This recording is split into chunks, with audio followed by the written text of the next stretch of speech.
在他那位长期情人斯凯·米勒第99次抛弃他之后，手握纽约庞大家业的强势继承人吉迪恩·肖，为了赌气，同意了家族安排的联姻。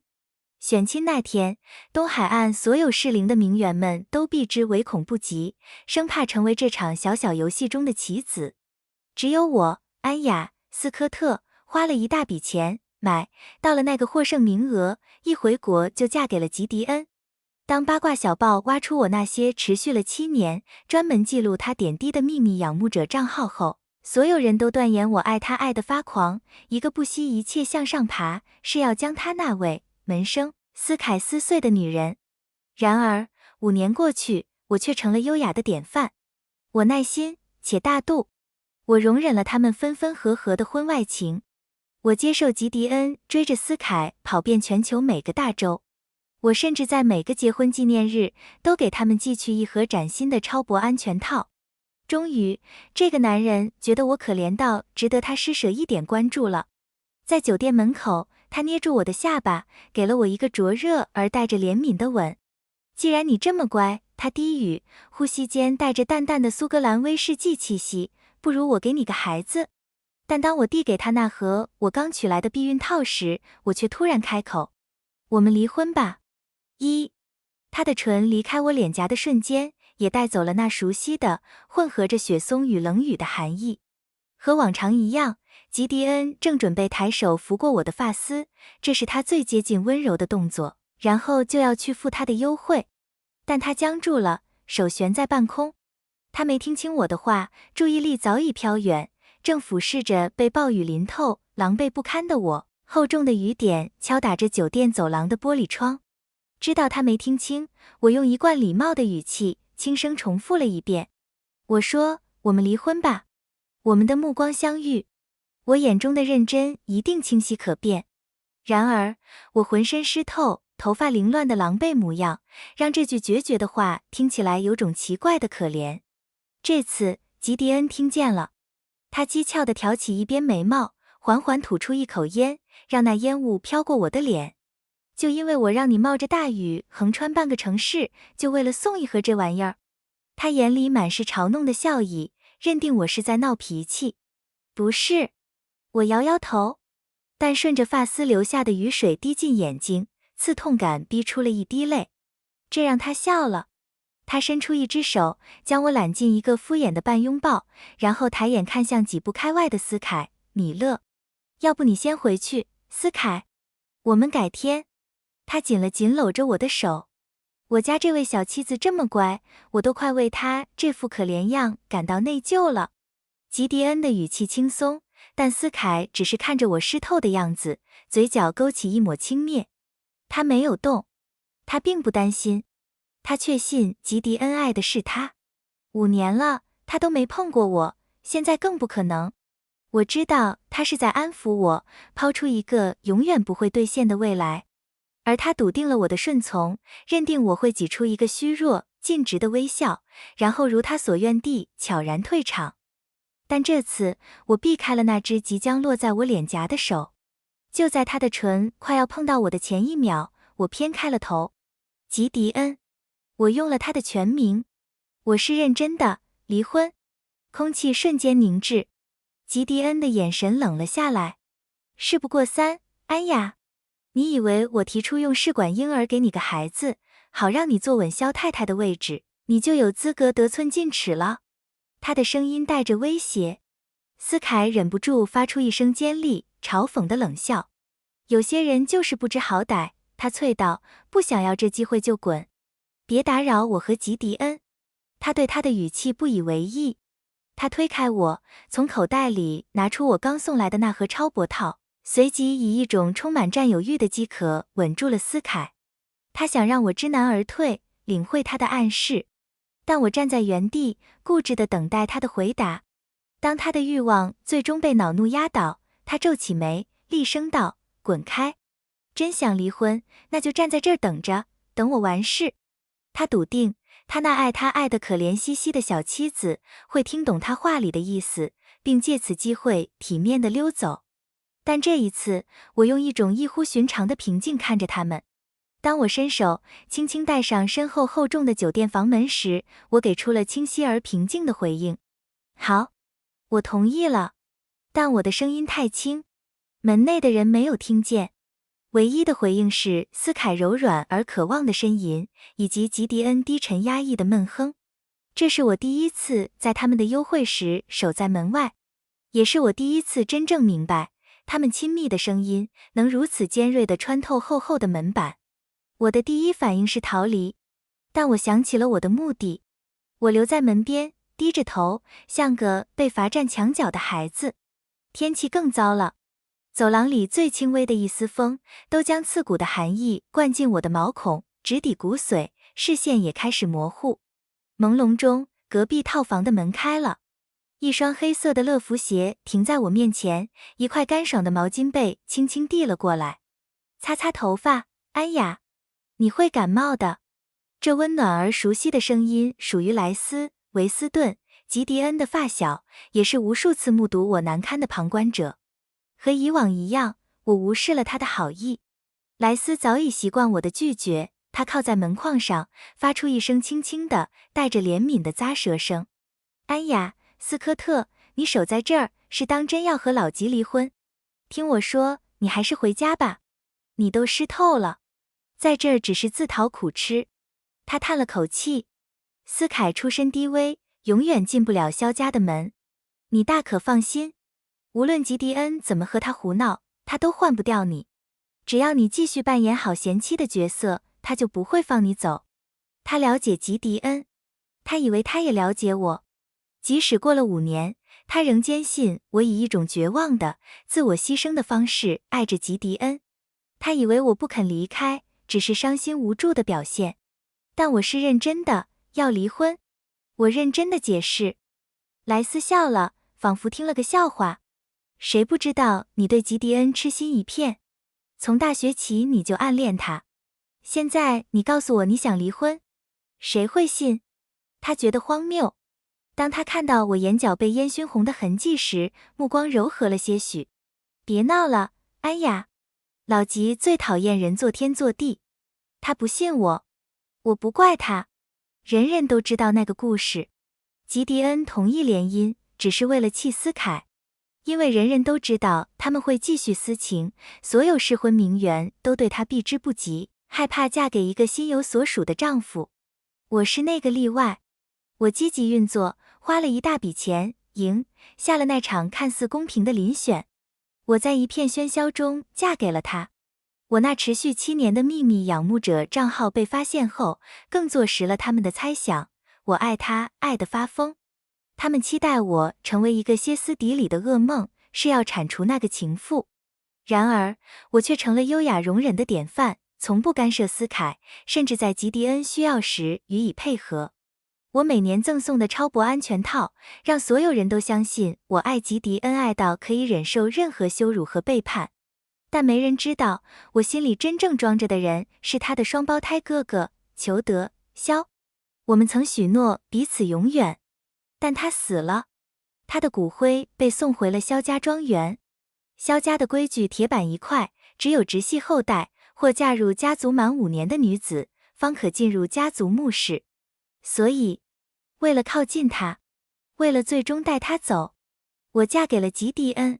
在吉迪恩满世界追逐斯凯的5年里，人人都以为我夜夜在家以泪洗面。他们不知道，在庄园寂静的独处中，我一直在快乐地倒数着日子。今天，是我和吉迪恩·萧结婚5周年的纪念日，是我终于有资格进入墓室的日子。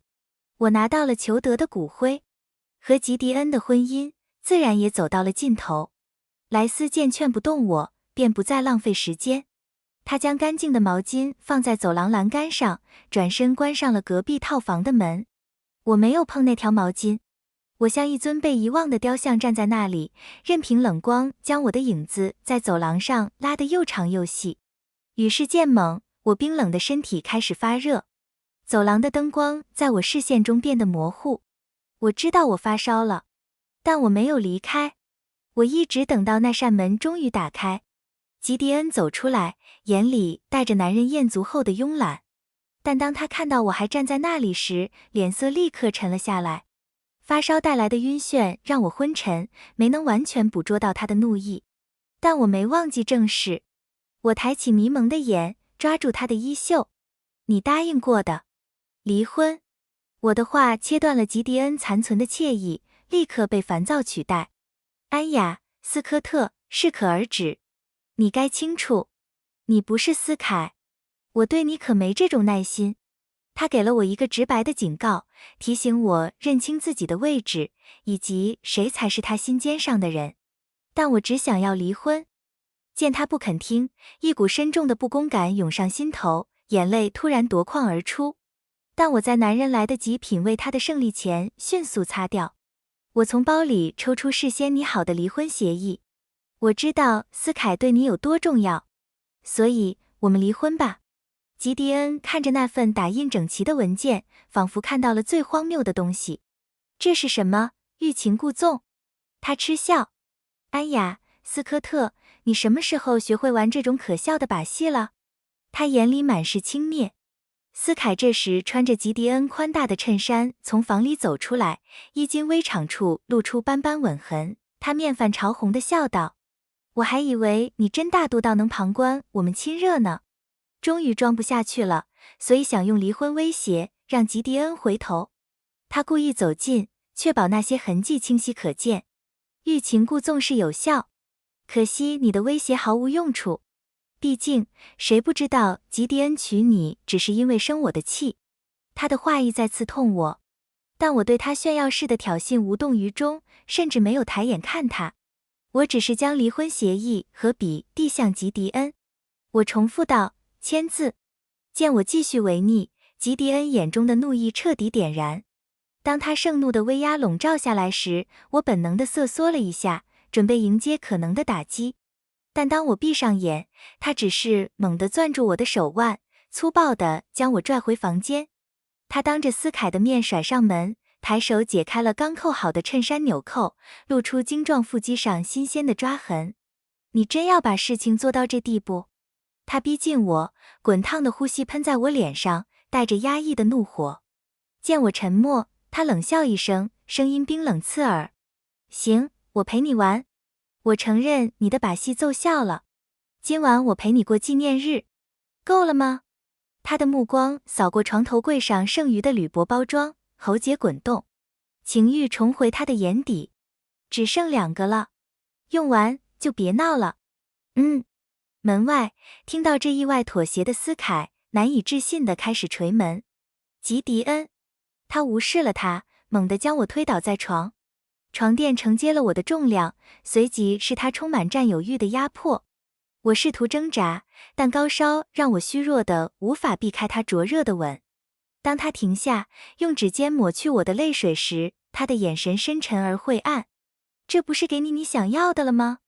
哭什么？别告诉我你后悔了。他笑得恶劣，执意要在这张他刚与斯凯共寝的床上给我一场深刻的羞辱。幸好，就在他的手指碰到我衣领时，莱斯用门卡闯了进来。莱斯顿了顿，看到我泪痕斑驳的脸，他上前用身体隔开了吉迪恩。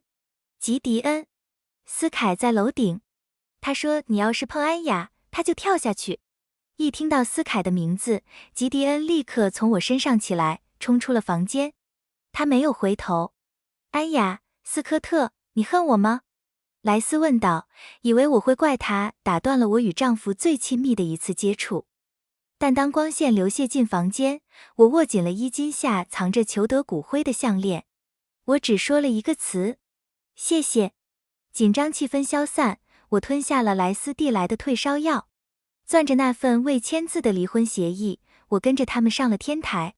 电梯门开的瞬间，风雨裹挟着湿冷寒气扑面而来，抽打着我的发丝。20分钟过去了，斯凯仍危险地站在天台边缘，泪流满面地看着吉迪恩。吉迪恩，要么和安雅离婚娶我，要么我现在就跳下去。酒店门口他的选择刺激了他，他颤抖着给了他最后通牒。吉迪恩也失去了平日的冷静。莱斯突然转向我：安雅，你觉得老吉会选你吗？看着对峙的两人，我缓缓摇头。他的选择从来都是思凯，不是吗？我的声音平淡，没有情绪。吉迪恩看着思凯向前倾身作势欲跳，终于崩溃，声音嘶哑：思凯，别跳！我答应你，我会和他离婚，我会娶你。思凯瞬间爆发出如释重负的笑声，他像个得胜的孩子，搂住了他的脖子。他期待看到我崩溃，但看着他和吉迪恩相拥，我却笑了。没等吉迪恩开口，我走过去，将离婚协议递给他。我递出文件，他接过，我们的指尖都因寒风而冰冷。吉迪恩的目光落在我身上时，停顿了一下。他拿起笔要签字，手微微颤抖，但他握紧了笔，缓缓写下了自己的名字。签完字，他像是松了口气，却又有些莫名的失神。安雅，等我把思凯安抚好，我们再复婚。我皱起眉，我不明白他为何会说如此荒谬的话，但我知道这无关紧要。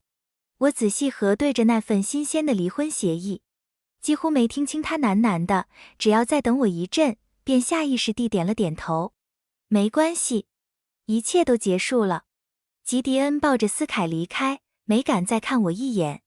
只有莱斯看着我平静地折叠好离婚协议，突然咒骂了一声：该死！安雅，斯科特，你怎么能这么逆来顺受？吉迪恩是个傻瓜。他盯着我看了片刻，然后扯出一个嬉皮笑脸的表情。不如考虑考虑我。你要是做我老婆，我肯定把你捧在手心里。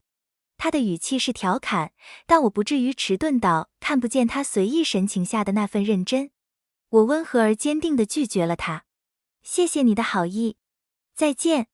我没有回萧家庄园，我立刻打车去了机场，订了最早一班飞往冰岛的航班。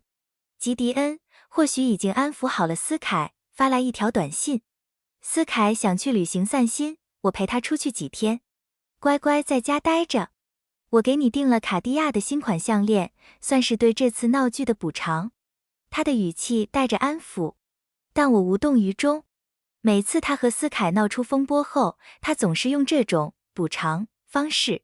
5年里，我收到了无数昂贵的珠宝、名牌包和银行转账，我从未在意过其中任何一样。而我离开时也分文未取，片物未带。正因如此，在切断所有联系后，我觉得自己完全有资格将那部用了5年的备用手机扔进机场的垃圾桶。然后我登上了飞机。